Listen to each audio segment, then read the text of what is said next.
Por que você olha para aquele cara com tanto respeito, admiração, reverência? Ele fica tipo, você não sabe quem é esse? Eu não sei quem é esse, mano. Ele diz, este é Mike Thompson. Bom, quando a gente vai pegar ele? E especialmente em um pátio super movimentado, provavelmente tem uns 10 caras brancos nesse pátio. E cada um deles provavelmente tem uns 500 pontos disciplinares e são as pessoas mais perigosas que você vai conhecer. Esse passa a ser o seu grupo de colegas, entendeu? E depois que eu esfaqueei aquele cara, eu saí da solitária. E teve esse incidente depois que eu saí da solitária, quando os caras voltaram lá com a câmera de vídeo, porque eles estavam sob suspeita e a IGI pegou. Para quem eles estavam fazendo aquilo? E como isso ia sair dali? Porque essas são imagens reais daquela época em Lancaster, sabe? Então esses caras decidem que vão pegar os líderes.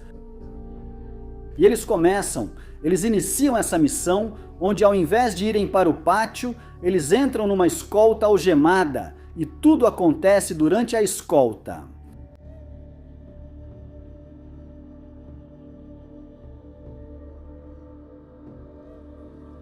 Bem, o que aconteceu foi que isso meio que saiu pela culatra e eles acabaram sendo liberados de volta para o pátio. Então, em uma das outras entrevistas no meu canal com Jamie Maddox, eles saem da solitária. Jamie Maddox, vem até mim. Tudo isso foi na solitária. Esse cara tem uma arma no bolso. Eu também. Ele me diz, depois da refeição, podemos voltar para a sua cela e resolver isso? E eu fico tipo, ei cara, tá tranquilo. Tipo, calma, relaxa, certo? Tipo, sim, a gente vai resolver isso. Antes de sairmos para o refeitório, Chad, eu só fui, sentamos, esperei por ele. Fui por trás dele e cortei a garganta dele, certo? Então depois que eu fiquei sozinho na cela, certo? Eu já tinha companheiros de cela que, você sabe, eu já tinha espancado, esfaqueado e tentado matar uns 3, 4 companheiros de cela até esse ponto.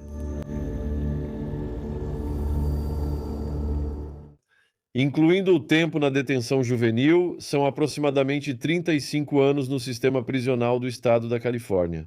Agora, eu sei que muitos de vocês, espectadores, ficaram na ponta da cadeira ouvindo outras histórias da Califórnia. Vocês conhecem Joey Torres, Michael Thompson, Casper. Então, James, sabe, ele tem exatamente essas mesmas histórias selvagens de prisão. Chegaremos lá. Obrigado por vir, meu amigo. Apoie o canal do James no YouTube, os links estão na descrição. Vamos falar da sua história em breve, James, mas queremos começar agora. Podemos chamar a atenção contando uma das suas histórias mais loucas das prisões da Califórnia. Sim, então eu acho que, antes de tudo, obrigado por me receber, Sean. É um prazer estar aqui. Acho que eu gostaria de descrever minha pena de prisão como um tipo de labirinto. E coloquei uma mão na parede e simplesmente comecei a seguir meu caminho. Mas provavelmente a época mais louca para mim começa por volta de 2000 a 2003, na prisão estadual de Lancaster. E nessa época havia muita mistura de populações. Eles trocavam as pessoas de lugar com frequência. E eu meio que aceitei o fato de que provavelmente passaria o resto da minha vida na prisão. E eu mergulhei de cabeça na minha sentença de prisão. Então, quando cheguei a Lancaster, passei pelo período de orientação. E enquanto eu estava passando pelo período de orientação, vi pessoas que tinham saído em maus termos do pátio onde eu estava antes. Então eu pensei, cara, eu conheço aquele cara foi pro isolamento por isso e aquilo, entre outras coisas. Mas eu fiquei meio calado sobre isso, porque sabia que se eu falasse alguma coisa, ia sobrar para mim lidar com isso. Então comecei a falar sobre algumas coisas. Aí comecei a ser meio que jogado de um lado para o outro. E o que aconteceu foi... Eles me colocaram na unidade C depois da orientação, o que meio que me afastou dos caras que eu estava vendo e me levou para outro pátio.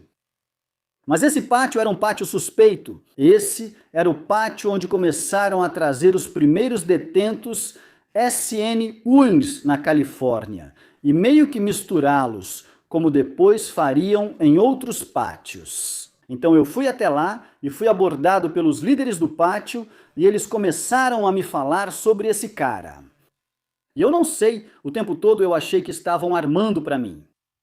Então eu fiquei muito paranoico. Eu não gostei de onde eu estava. Eu não confiava naquilo. Então eu decidi agir contra esse Nazi Lowrider. E então tudo aconteceu meio rápido. Eu falei com o líder do pátio. Eu achava que estavam armando para mim. Eu voltei para o prédio. Eu fiz um machado Tomahawk. De lá fui direto para o refeitório. E na volta do refeitório eu cortei a garganta dele. Geralmente, ao cortar a garganta de alguém, a pessoa entra em pânico e começa a sangrar imediatamente. E muitas vezes eles vão em direção às autoridades ou procuram ajuda, ou talvez voltem para a cela deles. Muito raramente uma pessoa se vira e começa a atacar. Então, quando isso aconteceu e ele conseguiu escapar, eu meio que fiquei de lado, sabe? Eu era novo no pátio, então eu fiquei meio afastado e não me meti em problemas por causa disso. Mas o que aconteceu foi que eles começaram a andar pelo pátio fazendo aqueles testes de cotonete nos dedos. E alguém que estava naquele grupo, naquele círculo de pessoas, provavelmente a pessoa mais provável de ter feito algo assim, porque eu era meio anônimo, ele acabou indo para a Militariazel Brown. Então, uau, que surpresa, eu me safei, voltei para a minha cela. E naquele momento, toda a minha trajetória na prisão meio que mudou. Passei a ser temido pela população. Ninguém realmente sabia quem eu era. Eu tinha acabado de chegar lá e tirei de circulação um cara respeitado no pátio. E um monte de coisas começou a acontecer. Então, James, vou te interromper um pouco e te fazer algumas perguntas. Certo. Então, primeiro de tudo, por que a ação contra o Nazi Lowrider foi autorizada? Ele tinha violado alguma regra da prisão? Sim, o que me disseram foi que tinha a ver com dívidas e dívidas com outras pessoas. E geralmente o que acontece é que há caras que acumulam dívidas e eles começam a confusão no pátio.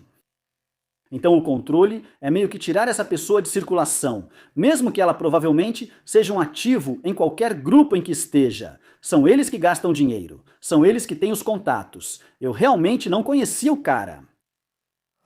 Mas eu estava há cerca de 4 anos cumprindo minha sentença de prisão perpétua. E eu tomei a pílula azul e a vermelha ao mesmo tempo.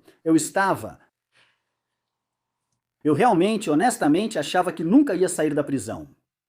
E por isso eu estava fazendo coisas que garantiriam que eu nunca sairia da prisão. Eu era então, quando aquilo era tipo, sabe, ele era o dono do pátio, ele dava as ordens. Todos ficaram surpresos que fiz isso. Eu me safei. É uma coisa tão rara. Eles pegaram os suspeitos de sempre. Agora eu estou andando por essa instalação e as pessoas começam a me tratar de forma bem diferente. E o que aconteceu foi que eles estavam nos tirando desses pátios como presos da população geral ativa, detentos de nível 4. E eles estavam trazendo pessoas como Mike Thompson, René Henriquez, esses nomes de peso, certo? Eles estão trazendo essas pessoas para os pátios. E nesse momento é um pátio de população geral ativa. E era uma unidade SN Iris. Então foi como se essa mistura toda tivesse deixado tudo muito confuso. Mas havia tanta coisa, era rico em experiência e vulnerabilidade imatura. Acho que muito do que eu meio que entrei no sistema como um detento branco qualquer. E eu fiquei lá e estava sob as regras do grupo dos brancos. E havia um intervalo de tempo entre todos os caras que eram da Irmandade Ariana e tinham todas essas coisas, até que os Nazi Lowriders meio que chegaram. E então, esses grupos começaram a migrar para PNI e UCS. Então, antigamente, você não ousava dizer que fazia parte da Irmandade Ariana, mesmo que o grupo dos Woodpile fosse estruturado como soldados rasos para a Irmandade Ariana. E então, eu meio que fui doutrinado de uma forma estranha, porque entrei no sistema como um infrator de baixo nível. Eu era reincidente pela lei dos 3 crimes da Califórnia. Percebi que era como um peixe nadando rápido contra a correnteza. E muitos dos gangsters que eu conhecia estavam meio que se acalmando. Eles tinham passado por situações realmente horríveis, como Salinas Valley, High Desert e unidades 180. Mas, nisso, do jeito que o sistema estava mudando na época e porque havia um grande influxo de pessoas cumprindo prisão perpétua no Departamento de Correções da Califórnia, estava superlotado de pessoas com prisão perpétua. E você meio que podia se perder no anonimato. Eu não era um daqueles caras que ao chegar no pátio todo mundo já sabia quem eu era. Foi começando aos poucos, sabe, gradualmente e tal, mas eu estava aprendendo com esses caras que vinham de zonas de guerra, que eram ligados a gangues, que eram manos de respeito e eu meio que tive que distorcer quem eu era como pessoa. Eu adotei um sistema de crenças totalmente distorcido. Eu virei tudo de cabeça para baixo, sabe? E não, em nenhum lugar do mundo é certo pegar uma lâmina de barbear e passar na garganta de alguém. E eu me vi fazendo isso e recebendo admiração por isso. E o poder era inebriante. E agora todas essas pessoas estão respondendo a mim desse jeito, mas isso na verdade alimenta meu defeito de caráter. Está me deixando mais assustado. Eu tenho que ser mais defensivo, certo? Olhando pelo retrovisor, antes mesmo de eu chegar em Lancaster, na Sentinela, numa espécie de eu gosto de descrever isso como um ciclo de maturação. Recebi meu número da CDC quando ainda era bebê. E então passei pela minha adolescência, minha pré-adolescência, minha juventude e minha fase adulta de encarceramento. E, sabe, se você tentar dizer algo para uma criança de 2 anos, para uma de 10 anos ou para uma de 14 anos, vai obter respostas muito diferentes. Então estou dentro. James, você estava falando sobre ir lá fora. Você estava armado? Espero que você esteja gostando do podcast. Agora um recado da Shopify. 2026 está chegando. Agora é a hora de colocar nossas novas ideias de negócios em prática. E a melhor maneira de lançá-las é com o Shopify. O Shopify oferece tudo para vender online e presencialmente. Milhões de empreendedores já deram esse passo, de nomes famosos a iniciantes, como o meu co-apresentador Ron e seu negócio de Pokémon no Shopify.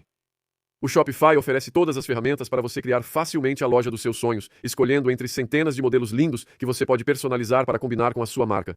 Ele configura tudo rápido usando as ferramentas de IA do Shopify, que criam descrições, títulos e editam fotos dos produtos.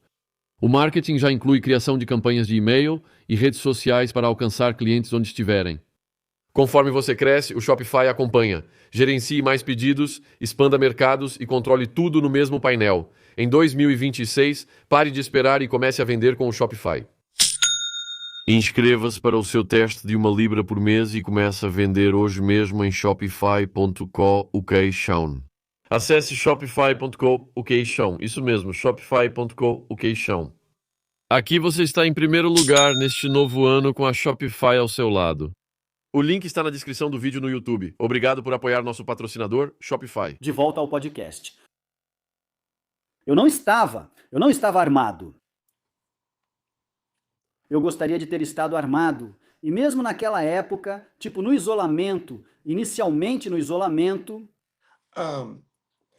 Você podia tirar sua lâmina do seu negócio e tentar juntar 4 ou 5 delas durante o horário do banho. A gente costumava pegar o revestimento interno dos pacotes de salgadinho e abrir os pacotes de salgadinho. E pegar o papel alumínio, cortar direitinho para encaixar a lâmina e depois colocar o papel alumínio de volta para poder entregar o pacote como se nada tivesse acontecido. Você tentava juntá-los ou algo parecido, mas isso exigia certa estabilidade. E eles mandam você tirar a roupa. Quando você vai para o isolamento, eles mandam você tirar a roupa. Se você não tiver poder imediato ou não fizer parte de uma gangue, vai voltar para lá e prestar contas a alguém. E eles vão te colocar na chamada. E você vai enrolar seu colchão de manhã e vai concordar em fazer a rotina de exercícios obrigatória que eles mandarem todo dia.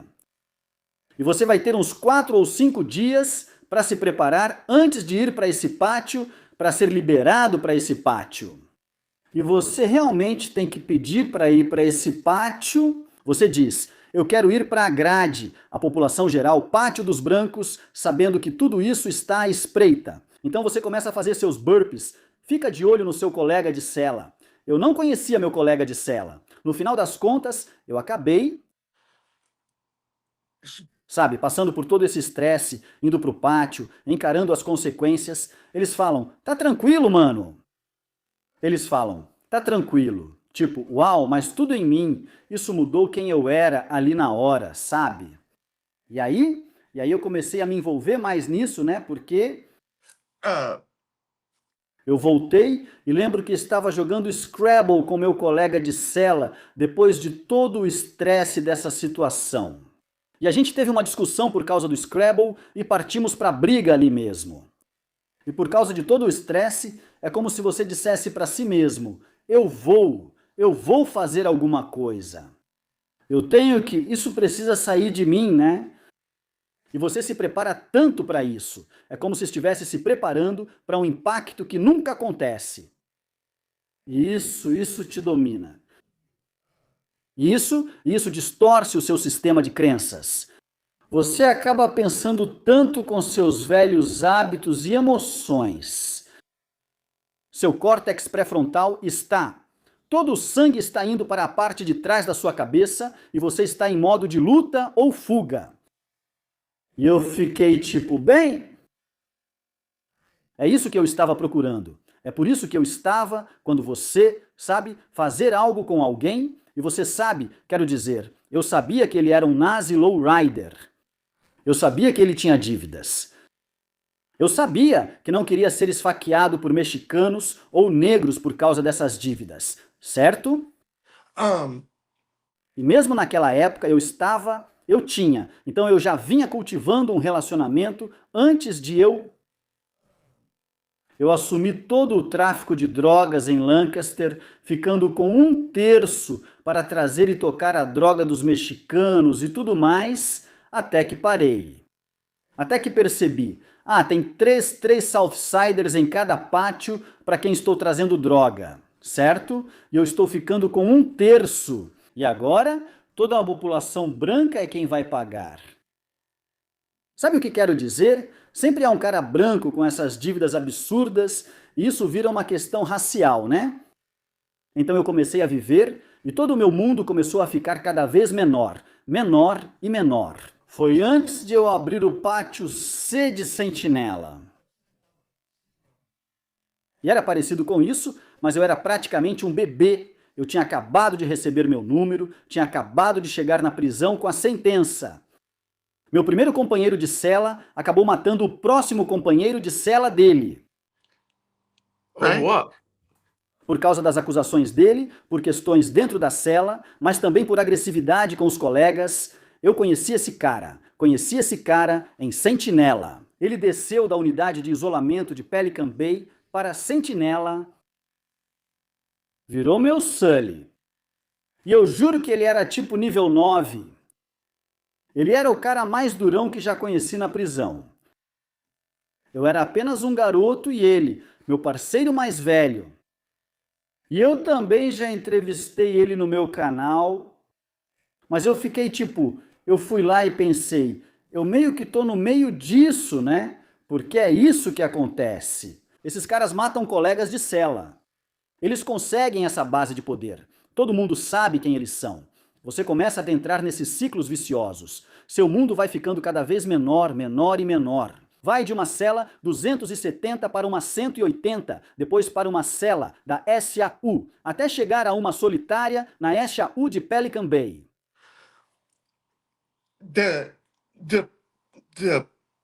O tipo de pessoas que se misturam nessas instituições, que decidem que vamos ter programas duplos e que de alguma forma vamos resolver tudo isso. E é fascinante porque o que está acontecendo na Califórnia hoje, por causa da mistura e dos pátios segregados e tudo mais, e há esse aumento repentino de violência. De todos esses homicídios na Califórnia, eu conheço pessoalmente 1 em cada 3 envolvidos. Falei com eles ao telefone para tentar lidar com a situação. Eu nunca percebi, como quanto tomar uma decisão realmente importa. E eu aprendi a tomar decisões de um jeito muito errado. Eu pensava, vou machucar essa pessoa antes que essa pessoa me machuque toda vez. Então, James, qual foi a próxima situação em que isso aconteceu? O próximo incidente? Sim. Então, eu estava na ANSA, eles acabaram meio que reduzindo essas acusações. Eles disseram, sim, sabe, vamos deixar ele sair. Na época, eu também estava trazendo muitas drogas. E eu acho que essa administração estava mais focada em descobrir de onde as drogas estavam vindo, quem estava trazendo. Podemos seguir em frente e deixar isso, pois eles me colocaram em um labirinto. E é como se a gente pudesse assistir o que ele vai fazer lá fora. Ele vai fazer isso, ele vai fazer aquilo.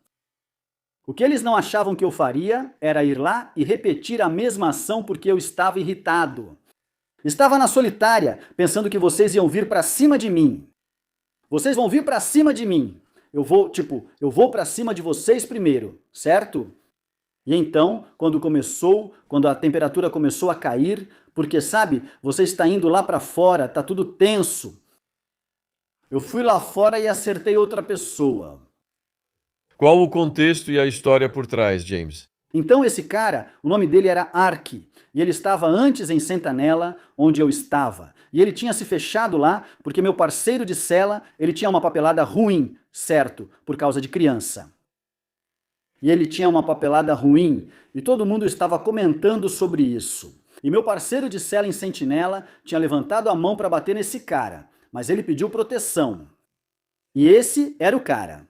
Quando eu saí do isolamento e vi o cara na orientação, pensei, esse é o cara que eu queria esfaquear. Aquele cara com a papelada ruim, por quem tivemos que esfaquear outra pessoa por dívida de drogas em Sentinela, eu vou esfaquear. Então, quando eu saí do isolamento, poucos dias depois de sair do isolamento, eu consegui uma arma. Eu falei para os chefes do pátio, todo esse papo sobre esse nazi lowrider e isso e aquilo, podem ficar com isso. Eu não ligo para isso. É aquele cara que eu quero pegar. Foi por isso que eu me manifestei. Mas quando você se manifesta e é transferido, você está ativo. Você tem que agir nessas situações. Então, quando eu saí, eu acertei o cara. Foi uma loucura, Sean. Eu me lembro que tinha uns corvos voando sobre a cabeça desse cara. Eu fiquei tô muito animado. É isso, sabe? Todas aquelas outras coisas aconteceram. Isso é o que eu queria fazer. Eu tô fazendo. Então eu vou lá. Eu saio pro pátio um pouco mais cedo. Ele tá lá. E eu chego e acerto ele umas 3 vezes. E eu vou até o banheiro e dou descarga na arma. Mas esse cara se levanta e vem atrás de mim. Então, quando ele começa a vir atrás de mim, eu vou e entro numa pequena briga com ele e acabo nocauteando ele. Pá! E eu saio andando e eles fecham o pátio. E eu estou lá no canto do pátio.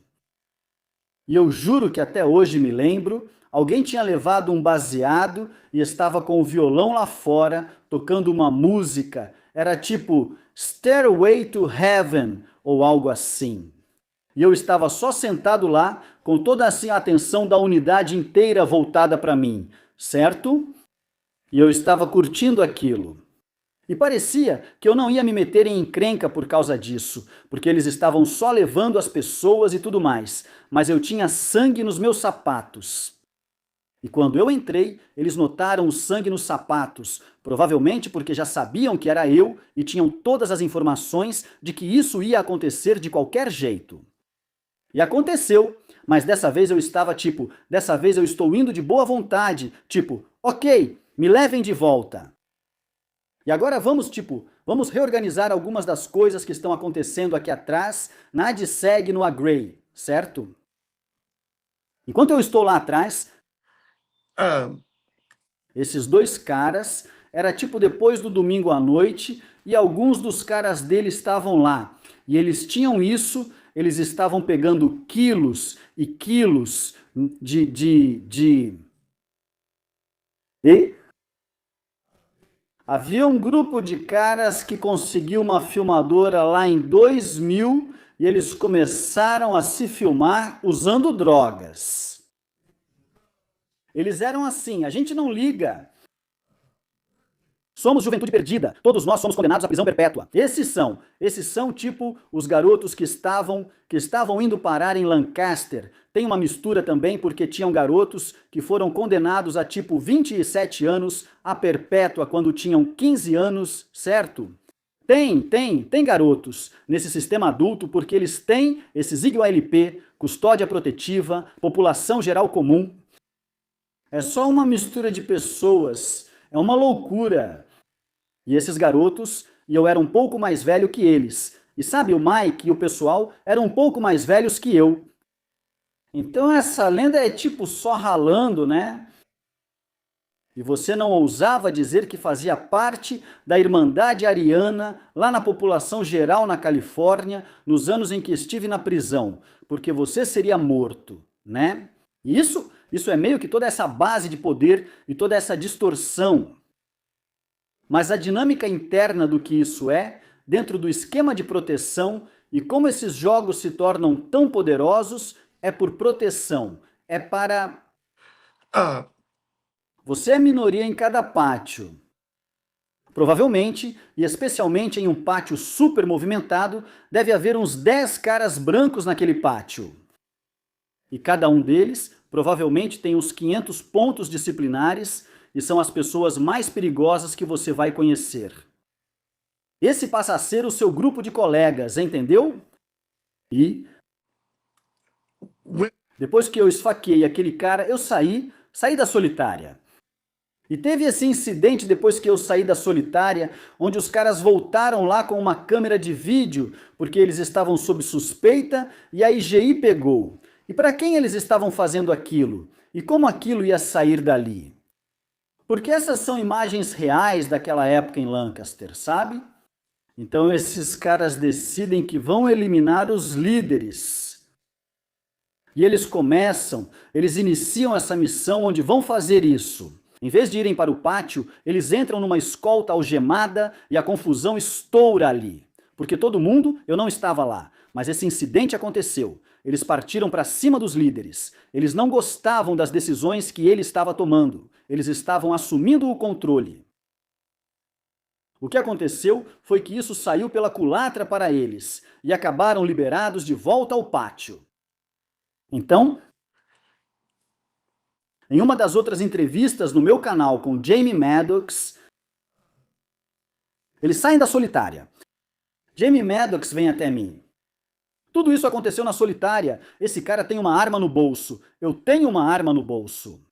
Ele me diz, depois da refeição podemos voltar para a sua cela e resolver isso? E eu falo, ei cara, tá tranquilo. Calma, relaxa, certo? Sim, a gente vai resolver isso. Antes de sairmos do refeitório, Sean, eu só fui lá, sentamos, esperei por ele. Fui por trás dele e cortei a garganta dele, certo? Quando cortei a garganta dele, meu parceiro de cela e outro cara pularam para ajudar e eu fui me livrar da arma como sempre faço. e eu já estava longe e eles estavam brigando, aí usaram a arma de choque nele e fecharam o pátio. Eles algemaram todo mundo. Eles levaram a gente para o setor médico.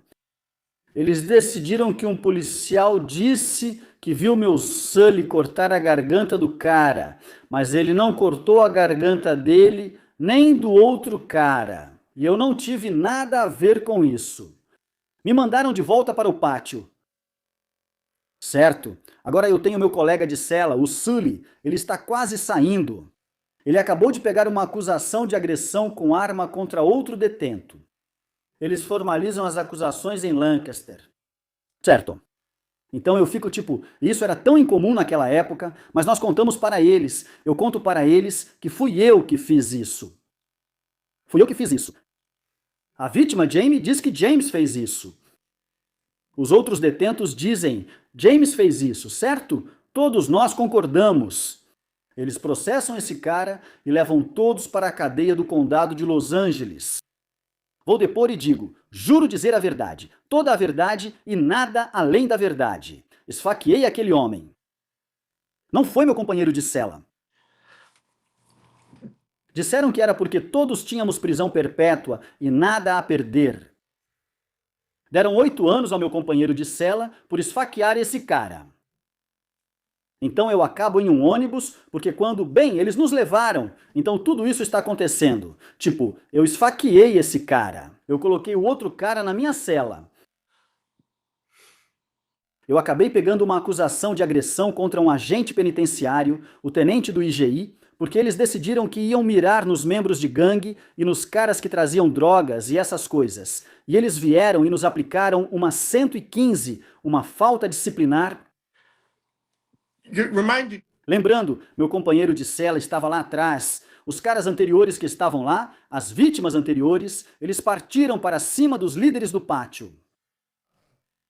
Agora estou com esse garoto e estamos voltando lá. E agora estamos voltando lá por agressão contra um tenente do IGI. E porque era tudo tão caótico, e todos esses tribunais, os processos e tudo mais, eu simplesmente não ligava, a gente simplesmente não se importava. Sabe o que quero dizer? Isso se tornou algo maior do que eu, certo? Porque como diz a história, o garoto que eu salvei versus o garoto que eu bati, ele se tornou o próximo membro principal da Irmandade Ariana. Quando eu saí do isolamento 12 anos depois, certo? E agora estou indo para esses pátios e eles estão dizendo, olha só, branco, você terá que pagar taxas e outras coisas. E eu fiquei tipo, eu não vou pagar taxas. Eu sou o maior trunfo desse pátio, porra. Que tal eu te mandar para ele? E ele vai te dizer quem eu sou, entendeu? E eu simplesmente fiquei tão, sei lá, quero chamar de doente. Eu estava doente, né? Só levou. E era como se todo elemento ruim que você pode colocar em uma população assim estivesse lá. Não havia critério. Tinha de tudo, desde crianças até homens adultos, até mesmo detentos vulneráveis, jamais maduros, que já passaram por todo tipo de coisa, já passaram pelo ciclo de maturação deles e estão escolhendo não te matar. Eles optaram por não fazer isso. E quando você é mais jovem e imaturo assim, eu não tinha escolha. Eu não queria ser uma vítima. Sabe, eu não queria, mesmo que eu tivesse que trapacear, mesmo que eu tivesse que ser sujo, mesmo que eu tivesse que... De Lancaster, eu fui direto para o isolamento de Terrachap, certo? Onde? Bem, eu fui para Terrachap Shoe por uma tentativa de assassinato em Lancaster. Depois daquilo, eu provavelmente bati em umas 6 pessoas em Lancaster e saí impune. E outras pessoas foram condenadas por isso. E outras pessoas pegaram tempo de solitária por isso. Eu comecei a estudar comportamento e coisas humanas e como as pessoas reagiam. E eu ficava quieto. E quando eu ficava quieto, eu era letal. certo? Porque eu estava prestando atenção em tudo o que estava acontecendo. Então eu estava impulsionando essas coisas. Então, como diz a história, em 2003, depois de tudo aquilo, um dos caras que testemunhou contra mim pelo que eu fiz, nós fizemos com que ele fosse levado de helicóptero para fora de Lancaster. E a gente não se meteu em encrenca. Eles vieram nos buscar 60 dias depois. Porque simplesmente eles não conseguiam conter as drogas. Eles estavam deixando acontecer violência demais. Certo. E era como se eles tivessem que encerrar meu caso e me tirar daquela instituição. Onde ele estava quando foi? Onde foi isso? O homem levado de helicóptero, onde estava? Ele estava lá. Foi em Lancaster. Ele está lá atualmente. Quero dizer, onde você acertou ele? Tipo, foi no pátio? Era um ponto cego? Sim. Não, foi lá no pátio, bem quando a gente saiu para cumprimentar. E na verdade, naquela época, eles nem sabiam se eu ia dar droga para eles ou se ia esfaquear eles. Certo? Era bem assim. E eu te dou umas drogas, te deixo bem viciado. E aí você fica me devendo. Tipo, agora esse dinheiro é meu. Sabe como é? Tipo, eu meio que assumi o controle disso porque eu não conseguia entender por quê, sabe? Eles queriam gastar os últimos trocados da avó deles em droga. Certo. E muitos desses caras, eles só têm educação até a 3ª série. Eles não têm a menor noção. Eles têm um pouco de malandragem de rua, ficam por aí e são viciados. E eles são viciados como qualquer viciado na prisão. Você tem que manter essas coisas sob controle. Se não fizer isso, se não quiser, isso vai te alcançar muito rápido na prisão. Eu não me importo com quanto dinheiro você tem. Eu não me importo com quão rico você é. É um jogo sujo, sabe? E então eu percebi isso. Eu percebi o quão sujo era. E comecei a brincar com isso porque acho que eu estava tentando esconder quem eu sentia que era, ou de onde eu vim, ou o quanto eu me sentia diferente. Eu ressentia essa estrutura de poder onde eu não te respeito. Como você vai me dizer alguma coisa? Você não tem nada. Existe uma mecânica previsível de como isso deveria funcionar. Eu vou sair antes disso, depois disso. Eu vou seguir em qualquer direção que eu precisar quando se trata de autopreservação. E quando percebi que não queria ser uma vítima, me tornei um predador, certo? E eu estava vivendo entre predadores e estava ficando mais esperto, porque lá no pátio fui até esse cara para apertar a mão dele e dizer: "Ei, vai ficar tudo bem." E meu colega de cela acertou ele 5 vezes nas costas e acabou com ele de vez. Ele foi direto para o negócio e estavam reanimando ele numa maca enquanto a gente estava sentado lá, meio que, é isso aí. E todo mundo no pátio. Então, 60 dias depois que a gente trocou de cela porque íamos fazer outra investida, certo? Porque eu estou tentando manter meus visitantes seguros. Estou tentando manter meus parceiros seguros. E eles não ligam. Tipo, a administração não se importa. A busca por droga tinha prioridade sobre a violência que estávamos praticando uns contra os outros. Nós não valíamos nada para eles. Então eles estavam monitorando isso. Eu não sabia disso na época, Sean. Eu não sabia. Estava no automático, sentindo que amava essa pessoa e não queria que ela tivesse problemas. Certo. Então, quando eles nos pegaram, eu peguei 36 meses de solitária por tentativa de assassinato com meu colega de cela, Andy Gillen, de Norco. O número dele começava com D. E ele realmente entrou na minha vida e tudo mais. Tipo, por que isso, tipo? Eu tinha soldados ao meu redor. Eu tinha caras que pulavam na briga e levavam um tiro. Mas eles não conseguiam tomar a decisão. Eles ficavam tipo, eu perguntava, por que você não quer bater nele e depois fugir? Certo. Tipo, onde está o bloqueio aí? E porque eu tinha uma sentença de prisão perpétua, e porque eu aceitei minha sentença de prisão perpétua, isso me deu sinal verde para ir em frente e fazer algo um pouco mais rápido para, como eu disse, não é como se eu fosse deixar a jogada armada e você sair correndo para concluir, certo? Tipo, vamos lá. Se é isso que estamos fazendo, eu tinha decidido que estava totalmente comprometido com isso. Então eu fui para a solitária. Estou na solitária com Andy. Nós estamos lá dentro. É muita pressão. Estamos nas galerias. Tem contagens. E chão, eu chego lá e nunca estive na solitária antes. Então estou ouvindo essas histórias fascinantes que eles estão contando na galeria. E eu estou no chão ouvindo, sentado no chão. Meu colega de cela ri de mim e pergunta o que estou fazendo. Respondo: você está ouvindo o que eles dizem? Eles comentam sobre isso e aquilo. Tipo, ele fala, mano, eles estão falando sobre General Hospital. O quê? Sim, esse é o Sunny. E esse cara do General Hospital? Mas isso é verdade. Sim e não, né? Porque a gente usa jogos psicológicos na solitária para mexer com a mente da pessoa. Tipo, uma vez que você se acostuma com o sensorial, você se acostuma com as privações sensoriais. Você solta umas coisas lá na galeria desse jeito, você brinca com as pessoas porque não pode alcançá-las fisicamente, a menos que atravesse uma parede, uma grade ou as traga para a sua cela.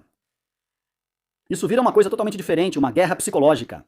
Tratei a solitária como uma universidade. O cara mais respeitado e eu estávamos lá por tentativa de assassinato.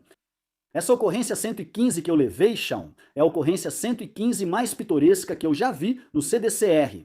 Eles mandaram a gente ir lá e bater no cara e trocar de roupa. E sabe, eles não sabiam de nada. Vieram buscar a gente 60 dias depois. E eles falaram tipo, vocês são todos uns cabeças duras, né? Bem, a gente estava lá dentro e tinha uma rotina normal. A gente podia ir na loja normalmente. Isso fazia parte do sistema que manipulei na cadeia, pois minha família me enviava $150 mensais. Eu tive sorte, eu era privilegiado. Quero dizer, eu estava numa boa lá dentro com essa grana certa, certo? No zoológico eu podia gastar $35. $35 na cantina, e com a restituição e tudo mais, a restituição começou a aumentar. E eles passaram de 22% para 33% para 55% de todos os fundos recebidos.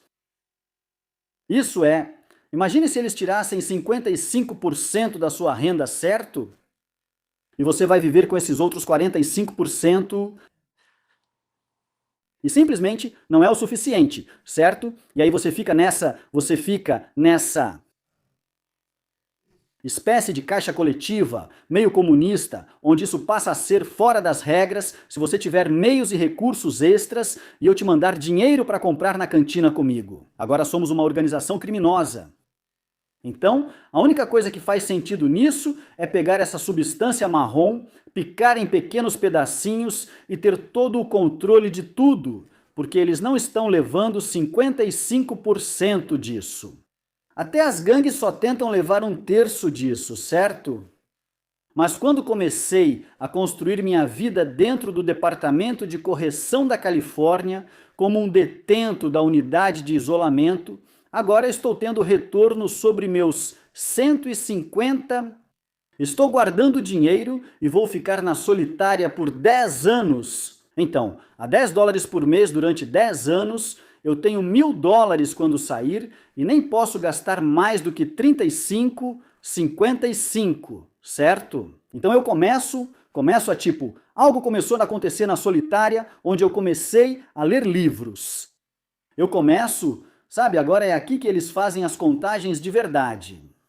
É aqui que quando o chefão chega no andar, toda a instituição muda completamente, certo? É como se ele estivesse aqui. Ele está aqui. E é isso que é tão incrível nisso. Aprendendo na marra em Lancaster e passando por essas coisas. Eu nem consigo te dizer como. Veja, Andy era meu Sully no H-Pod em Lancaster.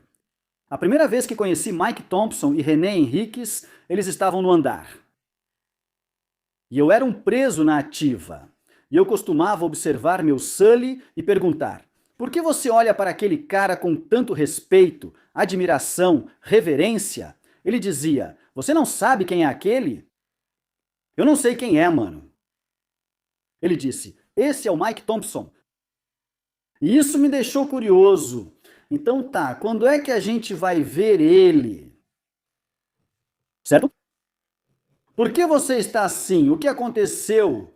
E eu quero dizer, é porque é assim. Mas aí quando esse espelho se volta para você e eles começam a dizer: bom, quem você pensa que é? Você é isso, aquilo e mais um monte de coisa. E é assim que essas histórias, eu acho, tipo, eu atribuí muito do meu envolvimento mais profundo e enraizado ao fato de que eu era tão imaturo, eu não sabia o que estava acontecendo.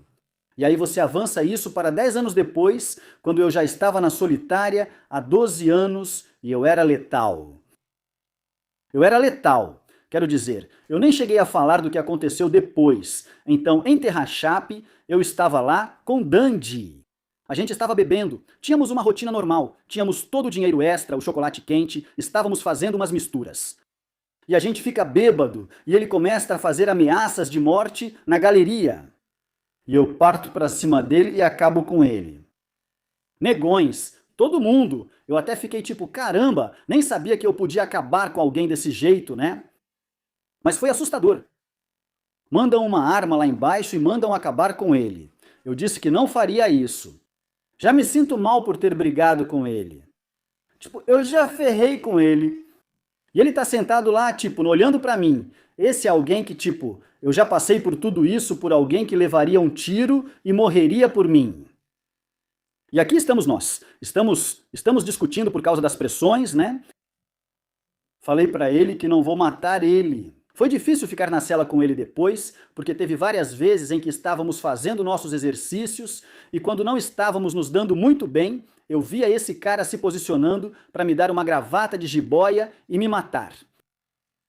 E eu sabia que ele faria isso. E dito e feito, foi exatamente isso que ele fez com o colega de cela seguinte, na solitária de Terra-Chape. Quando ele matou o colega de cela dele na solitária de Terra-Chape, eles me transferiram de Terra-Chape para a solitária de Pelican Bay. Eu fui de Terra-Chape para Pelican Bay. Quando cheguei em Pelican Bay, eles me colocaram na cela. Quando Andy matou o colega de cela dele, eu tinha acabado de agredir meu próximo companheiro de cela na solitária e saí da solitária. Eles colocaram alguém lá comigo para me controlar.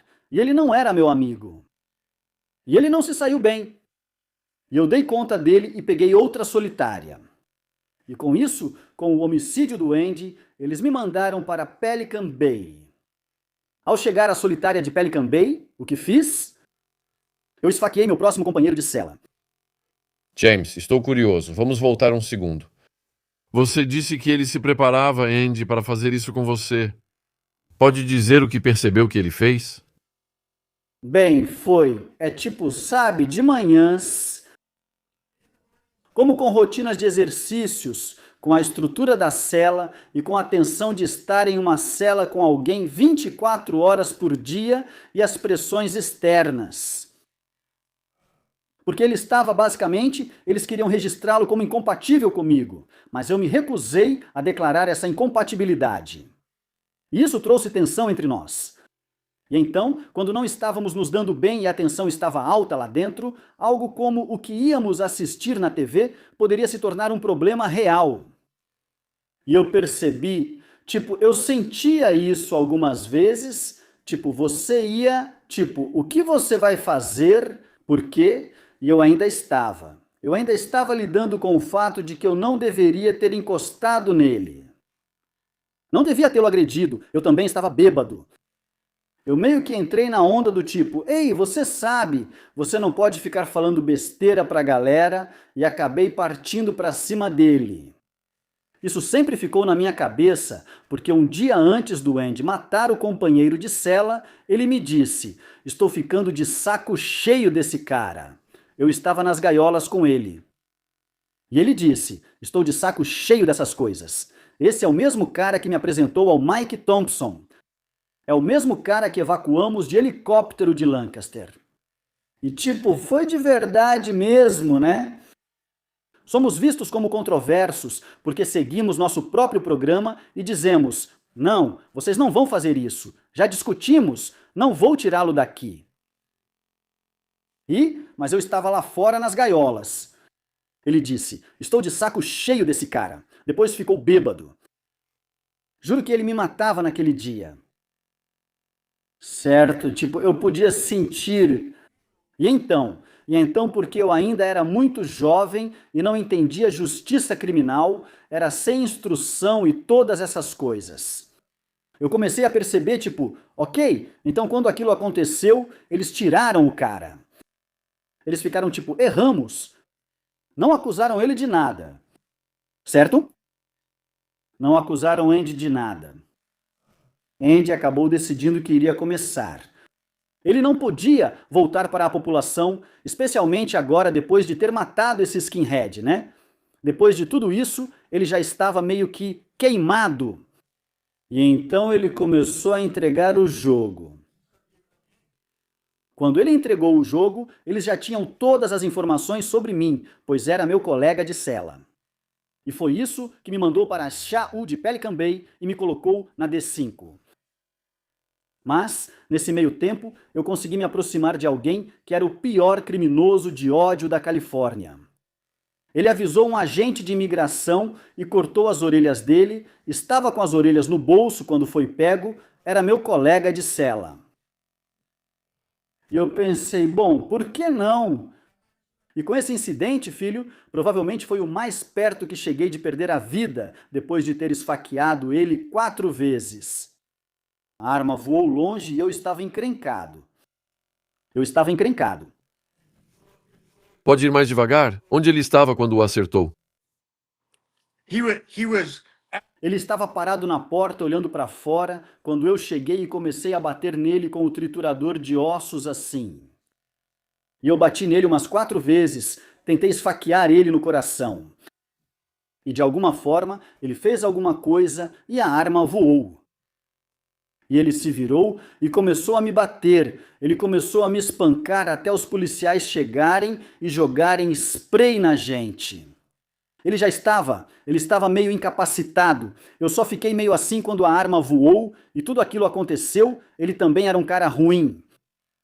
E, ao sair de lá, pensei, ainda tenho minhas orelhas e meu cu. Certo? Bem, fica ainda mais louco do que isso, né? Se você consegue imaginar, estou pulando muita coisa, né? Opa, não pula nada. A gente quer todos os detalhes. Quando aquele incidente aconteceu, foi em Pelican Bay, na BMU, Unidade de Gerenciamento Comportamental, pois tinham me enviado e possuíam todas essas informações. Esse foi o pior crime de ódio da Califórnia, onde ele viu um agente de imigração e cortou as orelhas dele, certo? E escreveu algo nas costas dele. Uma parte da minha história, quando voltamos para minha infância, é bem. Primeiro, deixa eu te contar. Quando eu peguei o agente que me deu um 115 e me colocou numa situação de esfaquear esse cara, ele era o agente do meu andar no D5 quando eu fui para o isolamento por tentativa de assassinato contra ele. E quando eu pegava livros na biblioteca, eles mandavam livros de temática homossexual para mim. E começou a pesar tudo isso. Como se eles dissessem, não, ele deveria, isso é um crime de ódio. E ele escreveu, ele é de Penai e ele é maluco. Estou dizendo, ele é doente, ele cortou as orelhas do cara fora. De jeito nenhum isso é aceitável, certo? E eu tentei matar ele, e ele salvou a própria vida, e ele me deu uma surra feia depois que eu esfaqueei ele. E depois, ir para a solitária, e quando eu pegava livros, pegar livros de temática homossexual. Então, o que eu comecei a fazer foi começar a ler e comecei a me educar, comecei a seguir por esse caminho. Eu não ficava tão sensível. Eu não pensava tipo, você vai querer se aproximar de mim. Eu pensava, obrigado por mostrar suas intenções, certo? E eu estava, eu meio que, então, no meu passado, meu pai biológico deixou minha mãe para um casamento com alguém do mesmo sexo em 1971. E eu fui adotado muito cedo. E foi assim que eu recebi meu nome, James Donald Higginbotham. Quando criança, eu não sabia disso. Quando meus pais se separaram, foi tipo, você vai ficar com sua mãe porque não pode vir comigo. Você nem é meu filho. Eu fiquei tipo, o quê? E então, todos os segredos de família e a vergonha sobre a homossexualidade em 1971. Então, sabe, lembra, eu estava tipo em um labirinto, tocando cada parede do sistema prisional da Califórnia, subindo direto pelo estado da Califórnia, de San Diego, até a solitária de Pelican Bay. E eu passei por muita coisa, muitas pessoas e muitas situações dentro do departamento da Califórnia naquela época. Eu já estava bem na minha pré-adolescência na prisão. Na minha adolescência na prisão, eu fiquei mais esperto. Agora, os agentes penitenciários e todo mundo são mais jovens do que eu. Os administradores, quando vou ao comitê, realmente não sabem de nada, né? E é assim mesmo que as coisas funcionam. Para evitar as privações sensoriais, eu me tornei muito inteligente, muito condicionado, muito atento e intuitivo. E minha voz não combina com a minha presença. Sou uma pessoa muito mansa dentro de uma cela, falando de forma gentil, oferecendo isso. Tenho umas coisas da cantina para você, isso e aquilo. Mas o tempo todo eu estava treinando para isso. Eu estava irritado com isso. Eu estava preso em uma situação onde eu me tornei muito predatório. James, como era um dia comum na solitária? Então, depois que eu fiquei sozinho na cela, certo? Eu já tive companheiros de cela, sabe? Eu já tinha espancado, esfaqueado e tentado matar uns 3, 4 companheiros de cela até esse ponto. Tipo, quando eu cheguei pela primeira vez na solitária de Pelican Bay, lembro que não falava com ninguém e ficava meio que sozinho por um tempo, porque só tinha mais 7 pessoas no bloco. Eles são respeitosos, mas estão tentando descobrir quem você é e qual é a sua. E tipo, era por a primeira noite que eu estava lá e eu ouvi, parecia que um chuveiro estava ligado no meio da noite. Fiquei pensando, é hora do banho? Por que colocar as pessoas para tomar banho no meio da noite? E só quando eu consegui sair para o pátio de concreto que percebi que era a água escorrendo do plexiglass no meio da noite em Pelican Bay, que parecia um chuveiro. Mas eu lembro como eu fiquei envergonhado também, eu não queria perguntar nada para ninguém. Passei a observar. Se eram educados comigo, retribuía. Se compartilhavam, também compartilhava.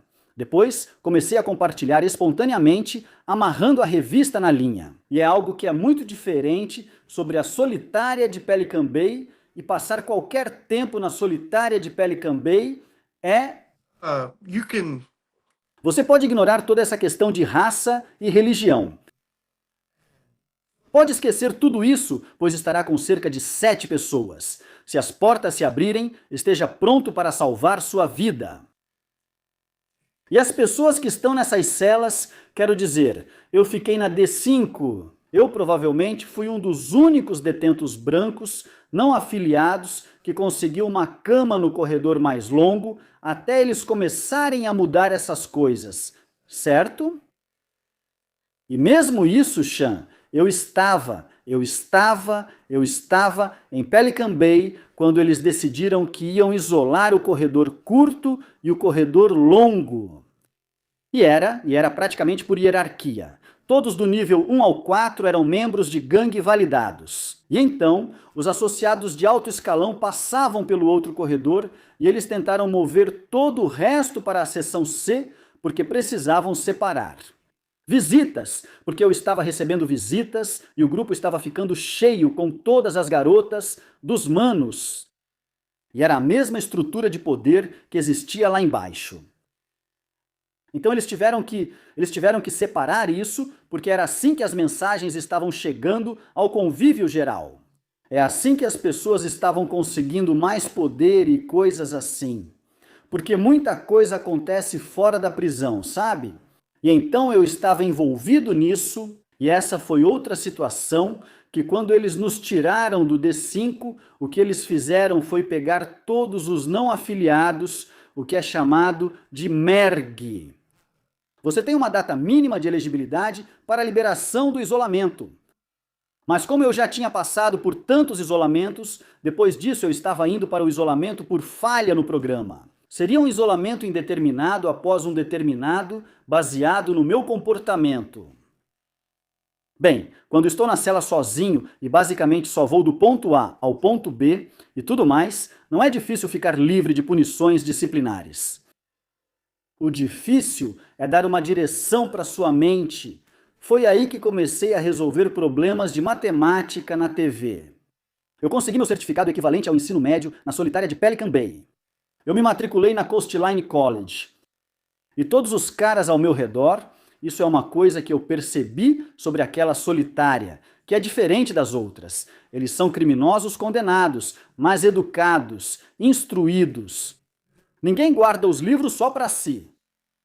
Eles compartilham cultura, é simplesmente rico em informações. E então, você sabe, claro, eu estava tentando usar a biblioteca, mas eu tinha toda essa questão de psicops acontecendo, o que se tornou uma outra percepção de que eu amo meu pai.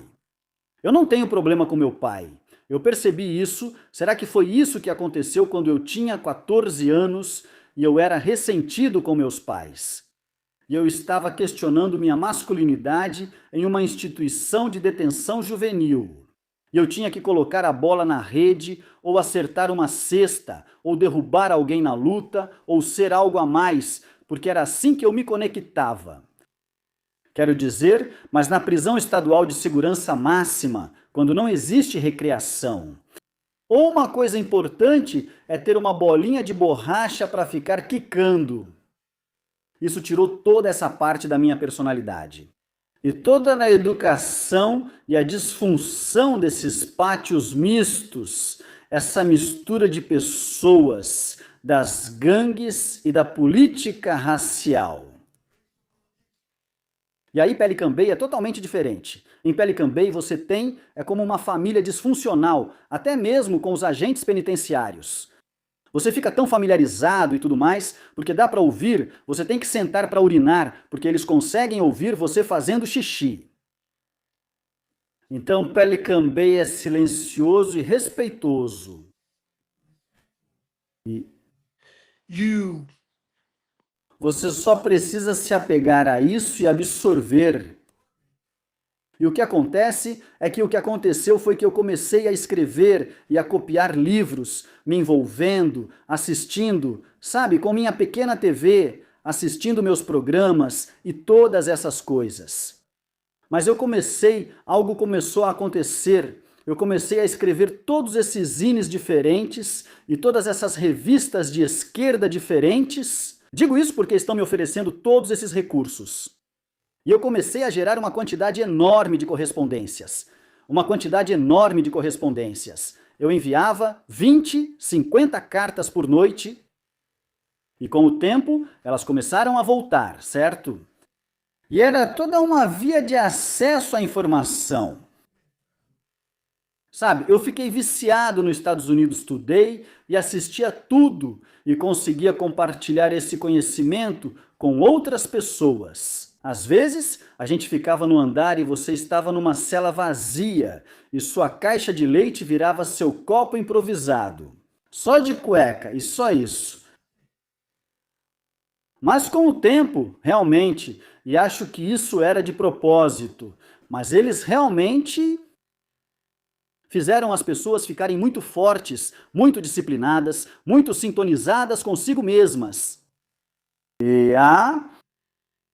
E naquele momento, a coisa mais difícil para mim era decidir fazer alguma coisa.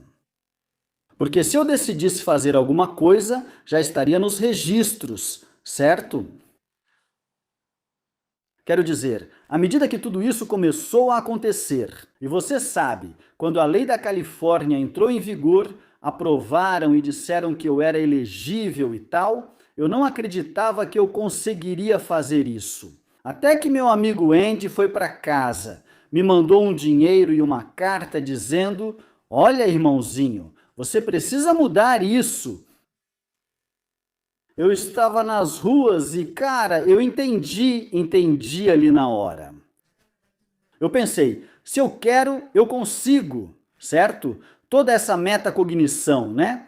E eu disse, eu quero ir para casa. Eu quero ir para casa, certo? Não sabia como, mas eu percebi, tipo, quando eu vi aquilo acontecer. Por exemplo, no meu condado, 198 pessoas cometeram crimes não violentos e não graves, eram reincidentes pela terceira vez e receberam prisão perpétua. Que cumpriram o mesmo tempo que eu cumpri, eram 198 em San Diego. Quando aprovaram a lei, eles me colocaram no final da fila. Por causa do meu histórico disciplinar, por causa das minhas ligações com gangues, porque eu negava minhas ligações com gangues. E quando entrei como o 198º detento no condado de San Diego, o último de todos, eles negaram meu benefício e me mandaram de volta para abrir a prisão. Mas esse foi o ponto de mudança, porque eu vou te contar uma coisa. Eu trouxe toda aquela disciplina, trouxe toda aquela determinação e respeito e comecei a querer algo diferente. Eu não queria ser o cara no pátio. Ah, você está nisso, pegou o pacote, tem esse poder.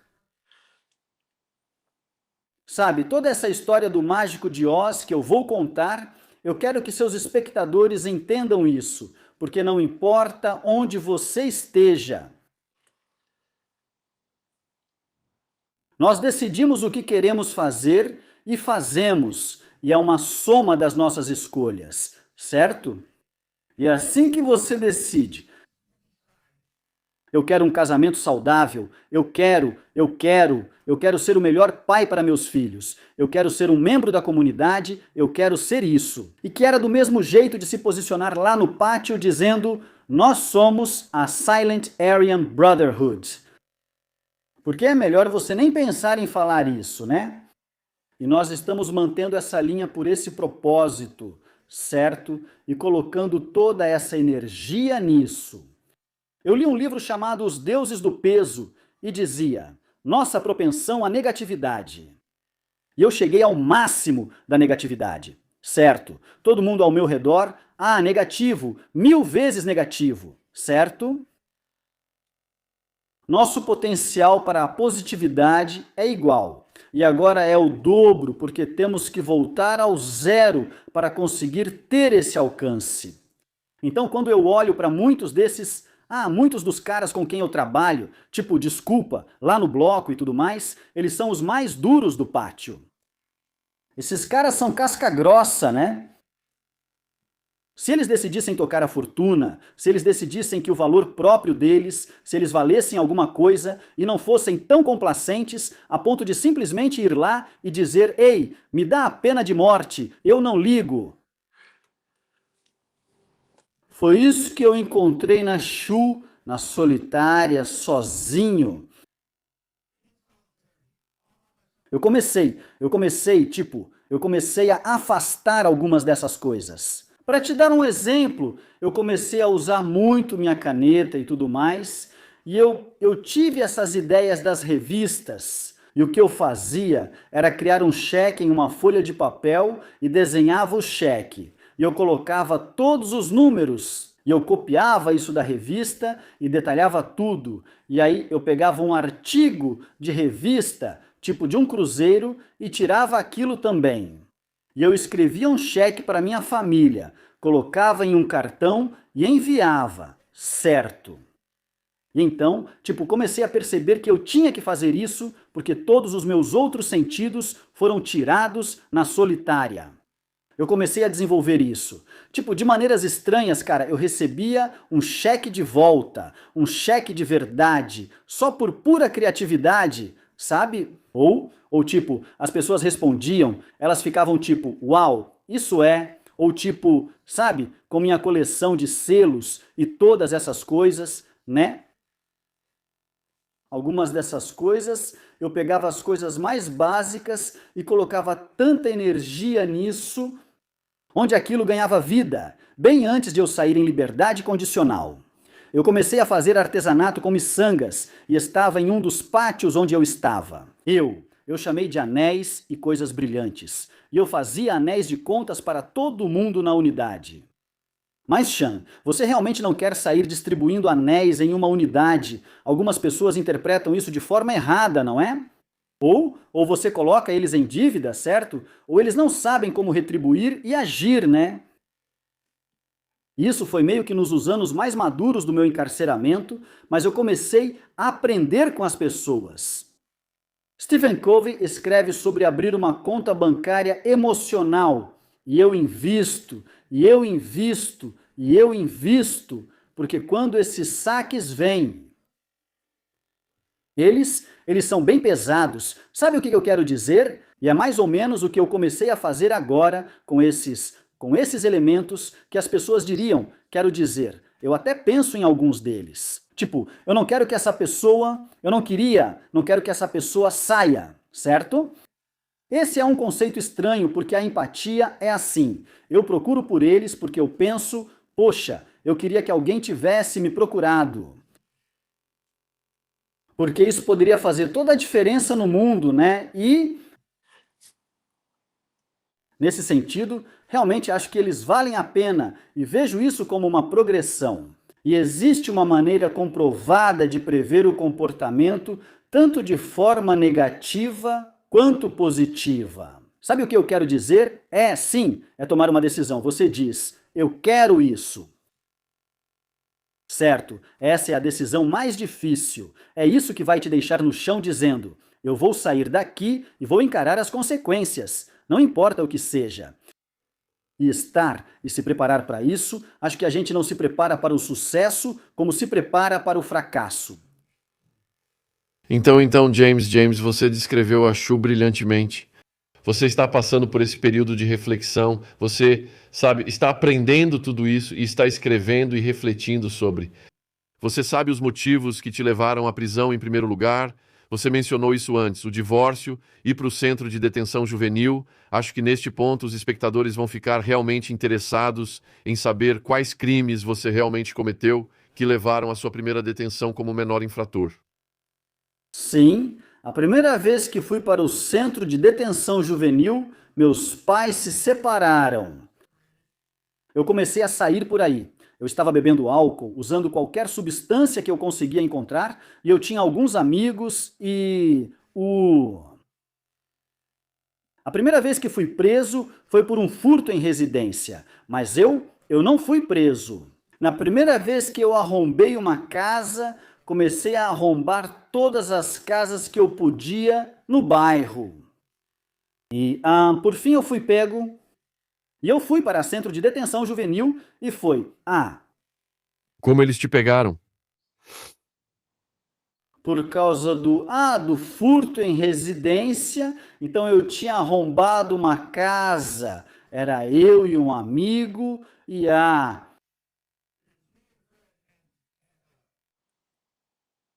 eu estava usando o carro da minha namorada para colocar as coisas deles no carro, mas nessa casa em particular, eu peguei o carro deles e enchi o carro deles com as coisas. E eu entrei numa perseguição em alta velocidade com esse carro e fui parado e preso.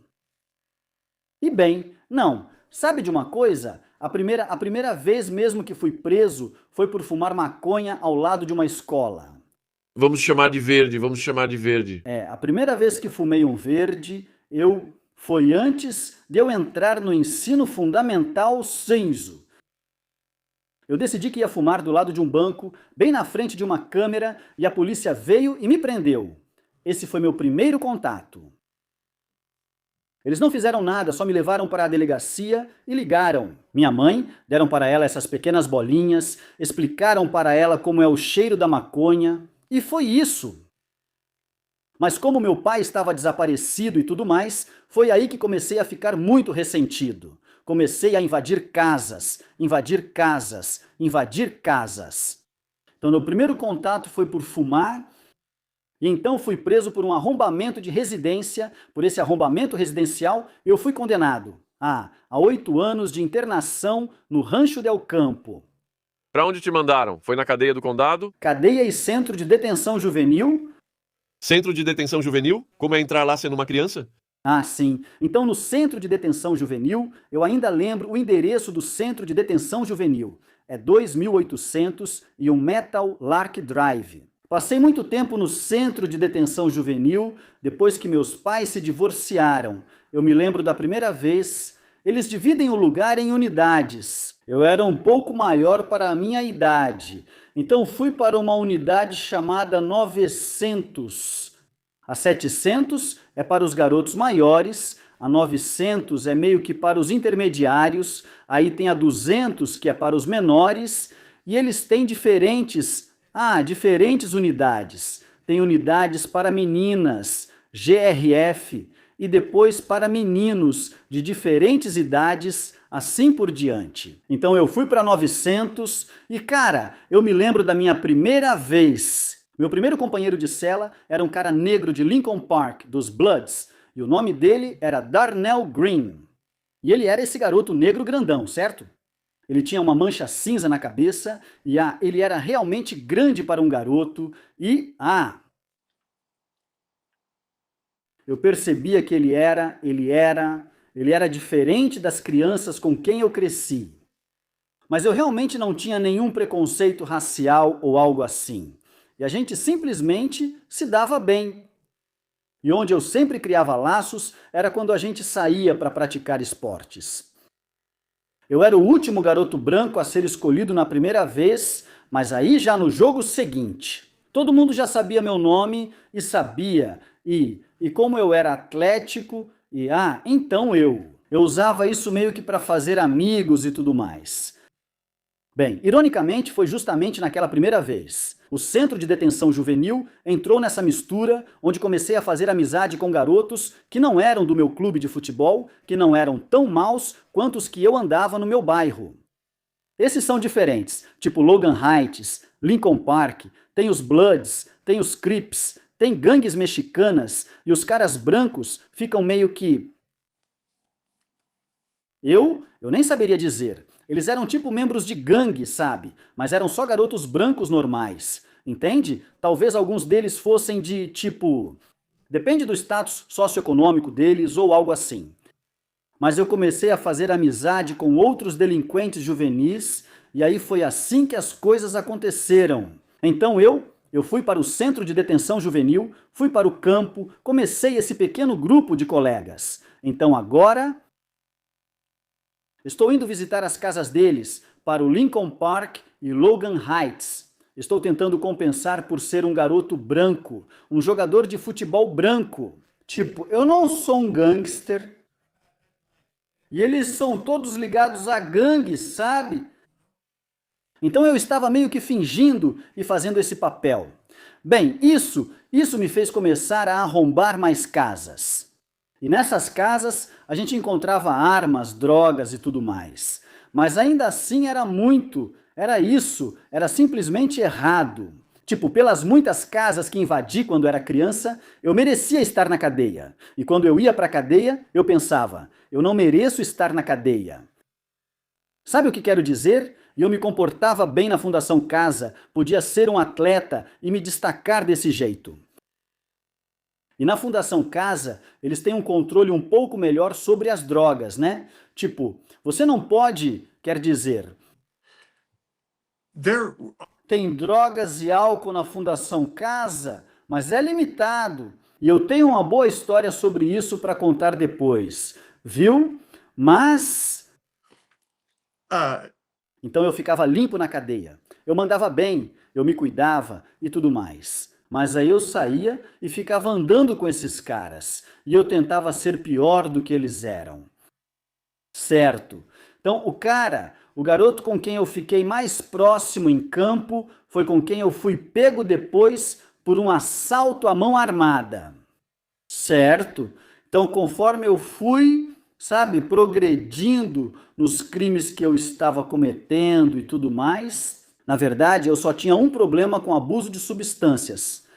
Meus pais eram separados, tinham dificuldade em lidar com isso e eram pouco presentes. Sentia ressentimento e pensava: quem sou eu? Tipo, eu nem sabia quem era meu pai. E como um garoto de 14 anos, eu não sabia que estava lidando com todas essas questões de masculinidade. Eu não sabia que 30 anos de encarceramento iriam would ter um efeito na minha vida sexual, né? Onde mesmo na prisão, segurar a mão de alguém, tocar em alguém ou qualquer tipo de intimidade, isso não existe, né?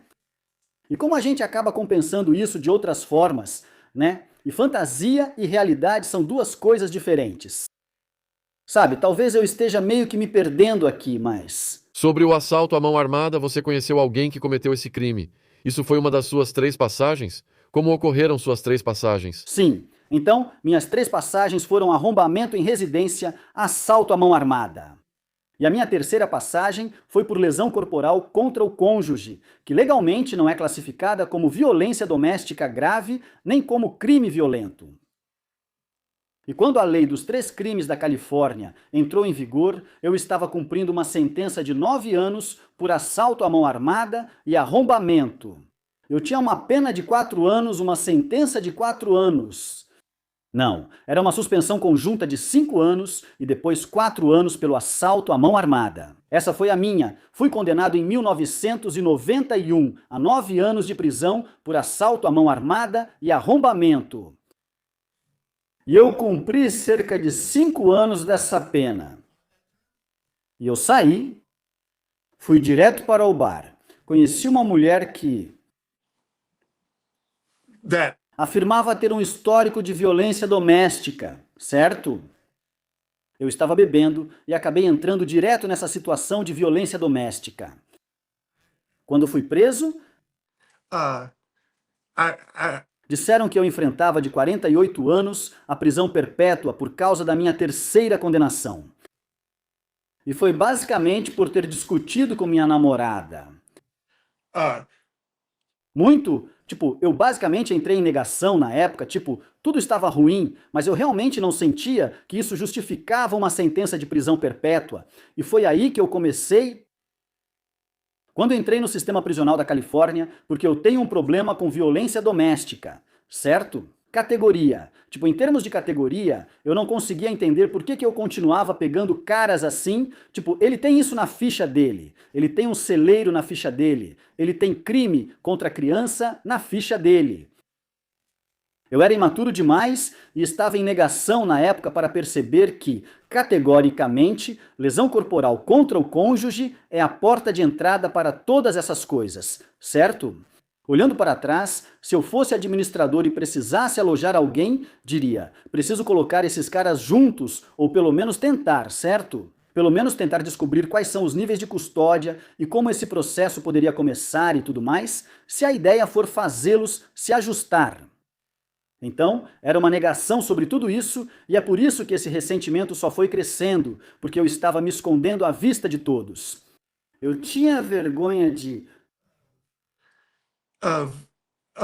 do meu crime que me levou à perpétua, certo? E eu não sentia que eu pensava, estou pegando 26 anos a prisão perpétua. Fui a júri na Califórnia por causa da lei dos 3 strikes da Califórnia, e o julgamento durou cerca de 2 semanas e meia. O júri ficou indeciso em todas as acusações, exceto na de lesão corporal contra cônjuge, que eu admiti no tribunal.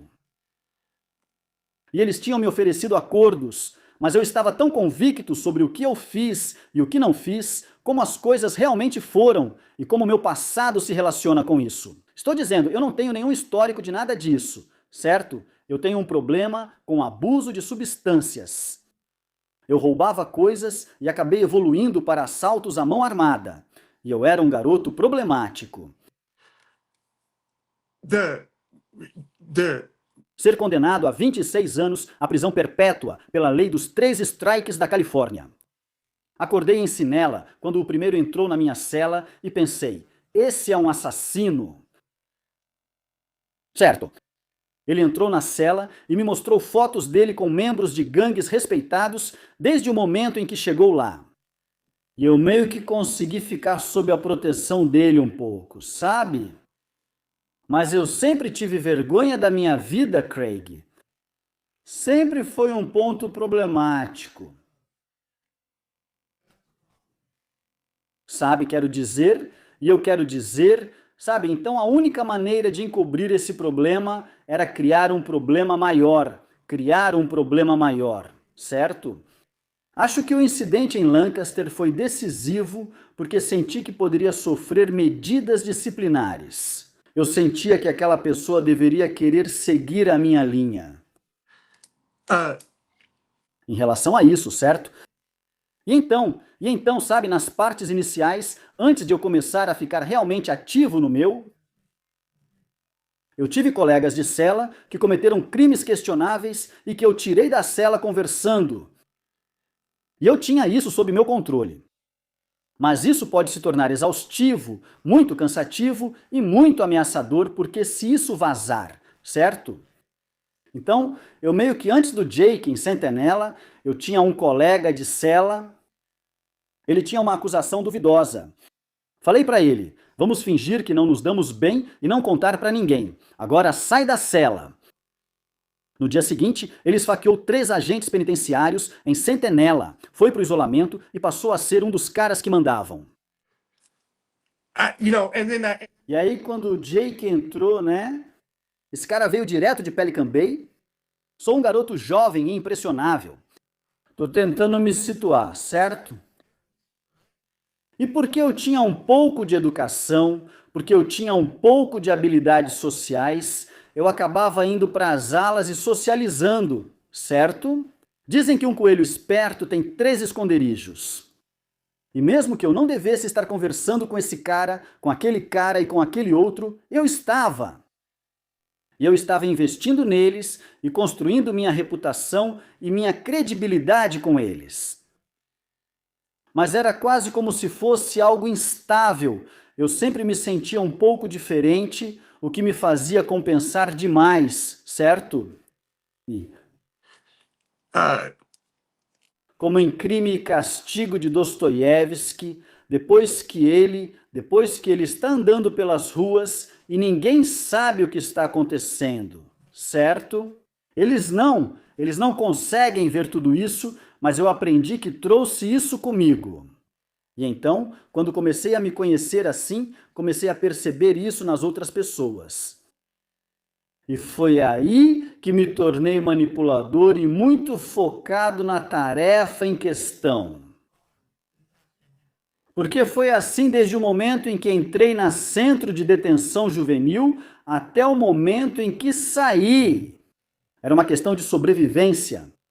E era sobre como eu podia, como eu ia lidar com isso, certo? Mas quando me deram licenças, isso me deu permissão para simplesmente seguir em frente e aprender. Eu aprendi como essas coisas de princípios, como nos negócios, funcionam. Formação, conflito, normatização, desempenho, reinício. Hegel diz que você tem a tese, a antítese, a síntese, e então reinicia, certo?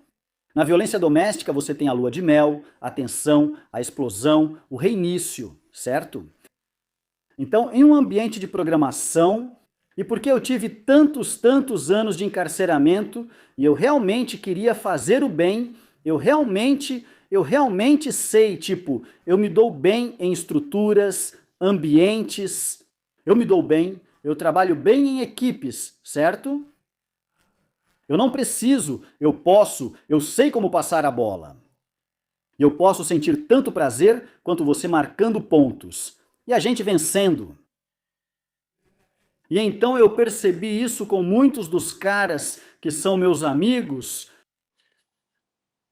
Comecei a ver essas qualidades neles e passar a bola para isso. Tipo, se você é um gangster e consegue, sabe, juntar todas essas coisas, e a gente pode trabalhar esse tipo de coisa. Vamos promover isso, certo? E vamos meio que deixar de lado o que não queremos que as pessoas vejam e construir uma estrutura de verdade. E então, é louco porque isso é contra as regras, isso é atividade de gangue. Isso é, mas eu olho para isso e olho aqui fora. Eu digo, bem, networking e as pessoas com quem você se associa são tudo. Ou você quer se colocar nessa espiral ascendente, ou reconhecer onde você está nesse ciclo, porque isso vai acontecer. Isso vai bater na sua porta. Seus defeitos de caráter vão aparecer. É como com o conselho da prisão. Isso realmente é a parte da prisão onde eu disse que me libertei da prisão muito antes de realmente sair dela. Isso não me afetava mais, sabe? Tenho uma pergunta rápida. Você disse que eles te ofereceram um acordo na terceira condenação. Qual era o acordo? 14 anos com 85% de cumprimento. E por que você não aceitou? Eu fui firme sobre o que fiz e o que não fiz, sobre como o incidente aconteceu e como... O que eu fazia era loucura e eles não entenderam. E quero dizer... Minha família contratou um advogado para mim e pagou $23.500. Passei por um julgamento com júri no tribunal. Basicamente, subi ao banco das testemunhas e admiti a agressão corporal contra o cônjuge, que era o crime menos grave entre todas as acusações que eu tinha. E fui condenado à prisão perpétua, com possibilidade de liberdade condicional após 26 anos. Quero dizer... Como é sair daquele tribunal?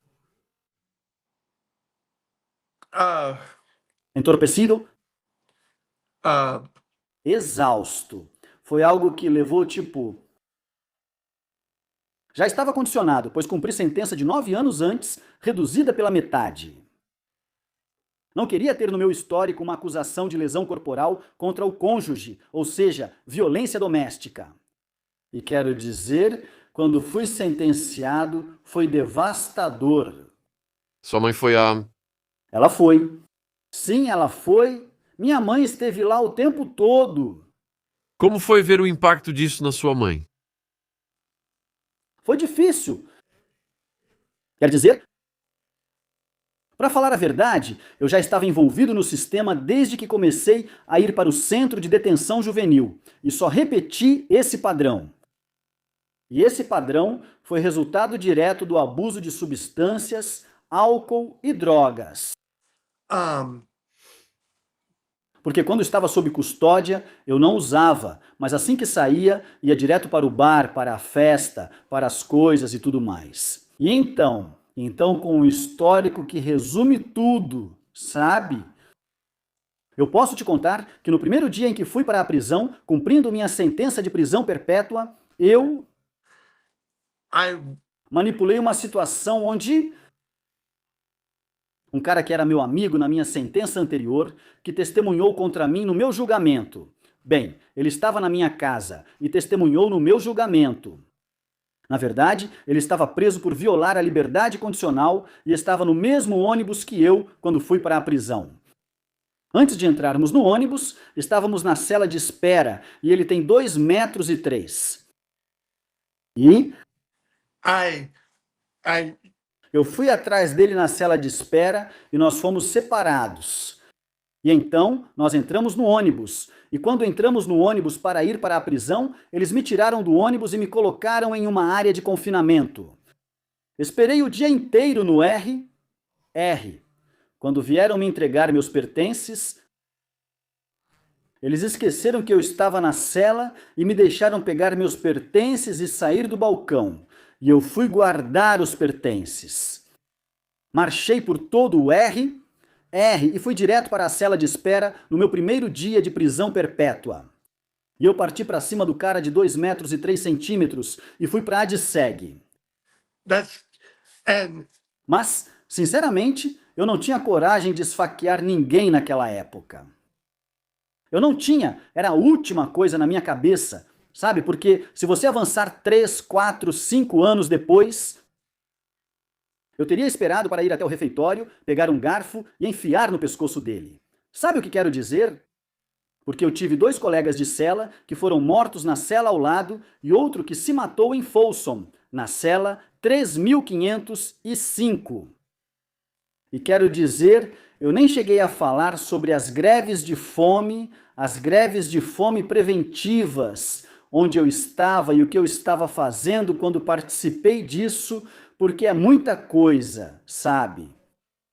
Não estou tentando glorificar nada disso.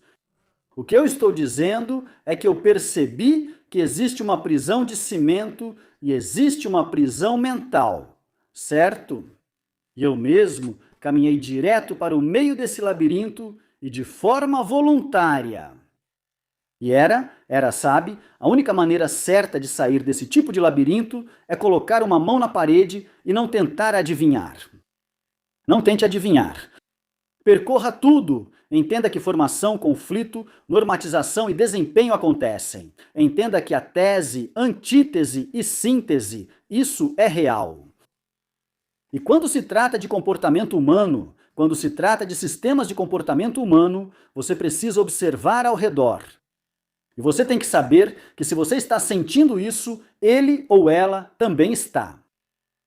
E as distorções não estão tão distantes, porque é como se todos nós estivéssemos olhando para esse sistema. Eu nunca poderia imaginar ter Mike Thompson como meu igual, como alguém que eu oriento, com quem eu converso e tudo mais. Se eu voltar à ala em Lancaster e ver ele andando descalço, ouvindo as histórias lendárias, tudo isso e mais um pouco. Eu disse, e então o que todos eles me diziam enquanto eu nadava contra a corrente era tipo, cara, relaxa. Você é todo esse bonitão. Você nem percebe, né, o quanto é, porque quando eu cheguei, eu cheguei até o Mike quando ele voltou, né? E eu fiquei pensando comigo mesmo, meu Deus, como seria isso, né? E aí encontrar ele em um pátio não segregado, e isso e aquilo, e começar realmente a trazer isso porque, assim, eu quero me firmar na vida para ter sucesso, né? Eu quero me firmar. Hoje sou pai, né? Marido, filho, certo? Todas essas coisas, sabe? Eu era tão egoísta porque você me perguntou sobre minha mãe.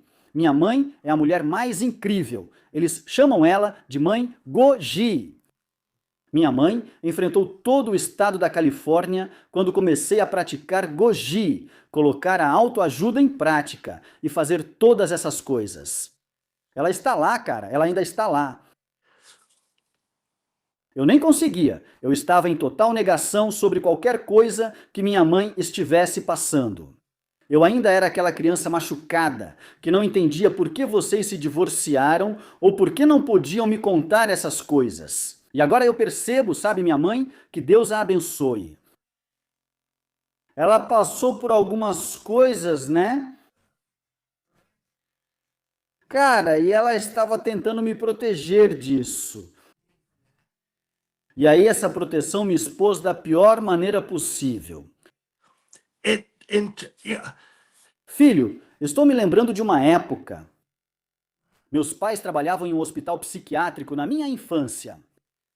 Lembro de ter um pensamento distorcido e fui ao hospital psiquiátrico nas unidades de reabilitação para dependência química. E eu pensei, cara, isso é tão legal, eles podem fumar bem aqui, eles podem fazer o que quiserem bem aqui. Esse pensamento, essa sinapse que eu disparei, só começou a reforçar. Até que, quero dizer, eu já estava havia anos preso, ainda na adolescência. Antes mesmo de eu simplesmente peguei tudo aquilo e fiz tudo ficar o pior possível. Parecia as regras do Donald Trump, né? Publicidade negativa também é publicidade. Me odeie por isso, certo?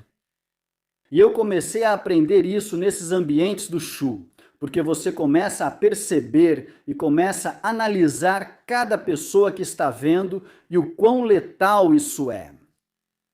Mas a única coisa em comum é que todos nós estávamos assustados e todos nós muito sozinhos. Sabe, eu percebi que eu mascarava isso com raiva, eu mascarava isso com medo. Eu estava triste, eu estava sozinho. Eu estava... Achei que nunca sairia da prisão. Sabe? Então, quando tive essa mudança, sou muito grato por a lei dos 3 strikes da Califórnia ter sido revista. Acho que sou um bom exemplo de por que as políticas de aplicação de penas deveriam ser um pouco diferentes, certo? Não teria feito metade do que fiz sem uma sentença de prisão perpétua, indo ao tribunal e dizendo, fui eu mesmo. Sabe, isso é insano. Sabe? E é por isso que hoje em dia eu tento ajudar alguns desses caras, porque é muito desanimador, né? Estou lidando com esses caras agora. Eles estão no tribunal hoje, sabe? E respondem por um homicídio em Kern Valley contra um garoto negro, 3 condenados adultos, todos muito perigosos, né? Eles não se importam. Eles não se importam. Eles ficam tipo, o que eles vão fazer? E isso é tipo... Se a gente pudesse pegar isso e transformar em querer ser pai, querer ser um empresário de sucesso, querer ser marido, porque toda a disciplina e tudo necessário para isso já está no máximo, cara. É bem mais fácil parar o carro e entregar a eles o documento do carro, a carteira de motorista e o seguro. Mas se você está lutando e encontrando todos esses motivos para não conseguir, vou te dizer uma coisa. Vire um criminoso e diga que você não pode fazer alguma coisa. Qualquer coisa, menos sair dessa. Esse é o problema com o que está acontecendo. Mesmo com crianças, com jovens, com adultos jovens, com homens, mulheres, eles estão apenas procurando. Eles não estão tentando fazer com que as coisas sejam do jeito que eles querem. Eles não estão olhando para o melhor cenário possível e dizendo... Eu vou tomar medidas calculadas nessa direção. Veja, com violência é imediato. Eu poderia ser o destaque do dia, certo? Mas, cara, esse túnel, essa espiral descendente, eu fico apavorado pelos prisioneiros da Califórnia hoje em dia. Eu, sabe, acho que nem te contei, consegui um emprego na cadeia do condado de Linwood, começando na próxima sexta-feira, na ala feminina, certo? Eu fico tipo... Não preciso contar para ninguém, porque não adianta. Eles só fazem se quiserem e por si mesmos. E se for um viciado ou alguém que está realmente lutando com o peso ou qualquer coisa assim, mano, a coisa mais difícil é decidir. Beleza, eu vou fazer isso. Sabe? E foi isso que a prisão me ensinou. Foi isso que esses incidentes e tudo mais me ensinaram. Porque eu olho para trás e penso, uau! E hoje em dia tem muita gente que pergunta, por que você está voltando lá? Eu já voltei para as prisões, voltei para Donovan. Eles me deram acesso ao pátio, mandaram eu sair, andar pelo pátio e ir até a capela. E eu fiquei lá e foi muito importante para mim voltar para Donovan. E eu sentei naquela sala e pensei, eu não quero estar aqui agora, porra. Isso é horrível o que está acontecendo. É só olhar em volta da sala, e aquilo já fala por si. Não só me preparei para que os outros me tratassem desse ou daquele jeito, para que basicamente me ignorassem, não se preocupassem com nada, só fossem lá e entrassem. E então, sentar em uma sala e ver a depravação e... O quanto eles estão perdidos. Com infratores de longa data, é muito difícil. Eu não conseguia, eu nunca nem tive um celular, sabe? E tipo, sair daqui e aprender, tipo, eu basicamente digo o tempo todo, em 29 de julho vou completar 5 anos fora. E se eu olhar, e eu olho para os indicadores de, eu ainda tenho um longo caminho pela frente. certo? E eu sou tipo uma criança de 5 anos aqui fora. E, sabe, eu descobri o YouTube e fiquei tipo, isso é incrível. Você pode ter um Gmail, você pode ter um canal, você faz $20.000 por mês. Uau! Certo? Tipo, por que não fazer isso? Sabe? Mas, quero dizer, até a reintegração é difícil. É assim que eu sou com infratores de longa data. A única vez que acho que chega perto onde podemos encontrar um lado positivo é entre nós mesmos. Porque as pessoas não entendem o quão brutal é, mas isso não é culpa delas. Isso é meio que culpa minha. Eu passo a impressão de que estava escolhendo aquilo, certo? E quando eu reconheci isso, eu já estava completamente envolvido naquilo. E, sabe, eu aprendi de um jeito bem sombrio o quão poderoso é tomar decisões, sabe? Porque as pessoas não vão te questionar e vão deixar você seguir o seu caminho. E, sabe, você entende o que eu quero dizer? E você pode construir essas coisas. E, na verdade, a coisa mais perigosa na prisão não é uma arma. É uma pessoa que está com medo e que não vê nenhuma saída. Você pode ter armas ao redor de qualquer pessoa a qualquer momento. Sabe? Tem martelos, serras, pregos e qualquer coisa que você possa imaginar quando você começa a viver essa rotina. E qualquer tipo de detento também, certo? É sempre interessante. As pessoas assumem essa postura. Elas ficam bem julgadoras e tudo mais, e é difícil falar sobre suas coisas. Ou quando se trata de fazer algo bom, é como se isso fosse para outra pessoa. Mas se aplicarmos essas coisas simples, cara, eu já era livre muito antes de sair da prisão. Isso é tipo, eu nunca imaginei ter filhos. Nunca imaginei que me casaria ou teria um relacionamento. Fui condicionado a isso. Eu não, eu nem mesmo, provavelmente, ainda tem coisas que eu preciso trabalhar, tipo agora que estou fora. E eu percebi isso com o Monster Code.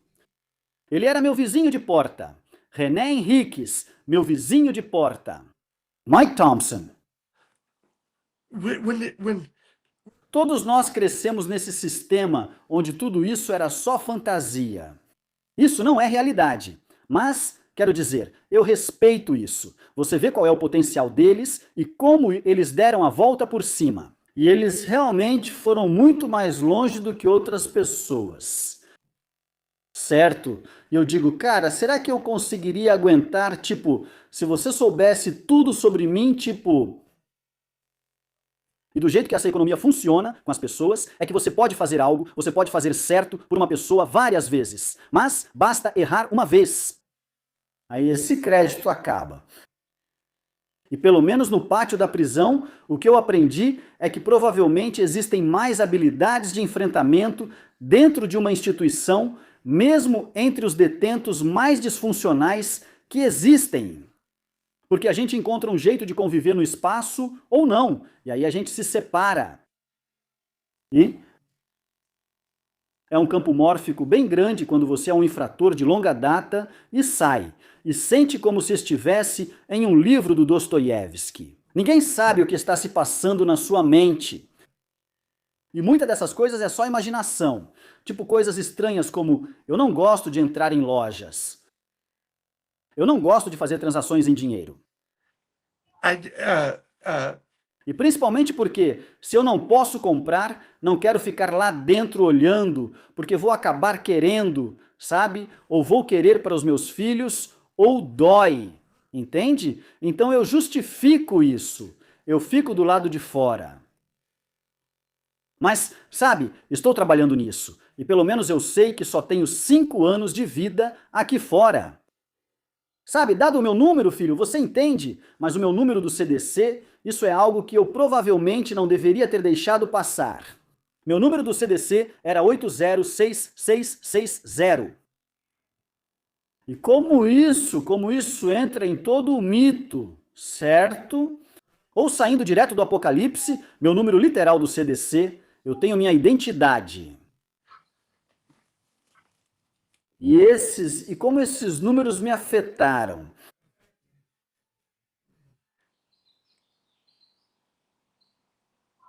Sabe? E como isso se correlaciona com a Irmandade Ariana e as gangues, e o silêncio sobre isso, e o limite que foi imposto, e a história. Ou até mesmo em que ponto isso está hoje, sabe? Porque é horrível.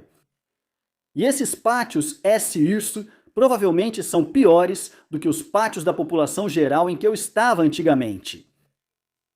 Sua comunidade é muito diversa e positiva.